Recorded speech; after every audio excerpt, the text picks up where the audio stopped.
நிச்சயதார்த்தமா இல்ல சண்டையா அப்படின்னு பார்க்கும்போது, நிச்சயதார்த்தம் தான் அப்படின்னு கமருதீன் சூஸ் பண்ணத பார்க்க முடியுது. எல்லோரும் இன்னைக்கு இன்னொரு ஃபேமிலி வருவாங்கன்னு ஆர்வமா வெயிட் பண்ணிட்டு இருந்தாங்க. பட் ஆல்ரெடி டைம் ஆயிடுச்சு.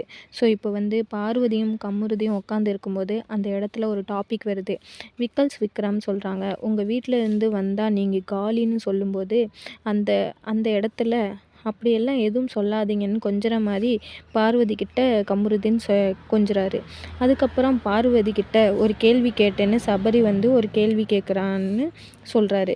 அது என்ன கேள்வினா, ஒன்று உங்கள் வீட்டிலேருந்து பார்வதி வீட்டிலேருந்து வந்தாங்கன்னா ஒன்று சண்டை நடக்கும், இல்லைன்னா நிச்சயதார்த்தம் நடக்கும், அந்த மாதிரி கேட்குறாரு.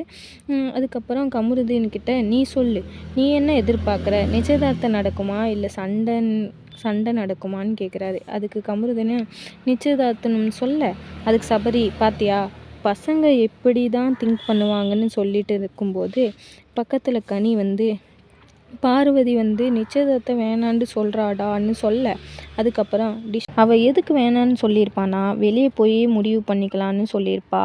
எனக்கும் அந்த விஷயம் இருக்குதான். நிச்சயதார்த்தம் இங்கவே பண்ணிடுவாங்களா என்ன, வெளியே போய் செட் ஆகுதா இல்லையான்னு பார்ப்பாங்கன்னு சொல்கிறாரு. அதுக்கப்புறம் என்னை பொறுத்த வரை இப்போல்லாம் நிறைய டிவோர்ஸ் ஆகுது, இதனால நல்ல புரிதலாக இருக்கணும்னு சொல்லிட்டு இருந்தாங்க. ஸோ நாளைக்கு தான் எனக்கு தெரிஞ்ச வரைக்கும் கமருதீன் ஃபேமிலியும் பார்வதி ஃபேமிலியும் மீட் பண்ண போகிறாங்கன்னு நினைக்கிறேன். ஏன்னா கடைசியாக வருவாங்க, அந்த டாப்பிக்கை டிஸ்கஸ் பண்ண கரெக்டாக இருக்கும்னு அதனால தான் பிளான் பண்ணுறாங்கன்னு நினைக்கிறேன். ஸோ இதை பற்றி நீங்கள் என்ன நினைக்கிறீங்க?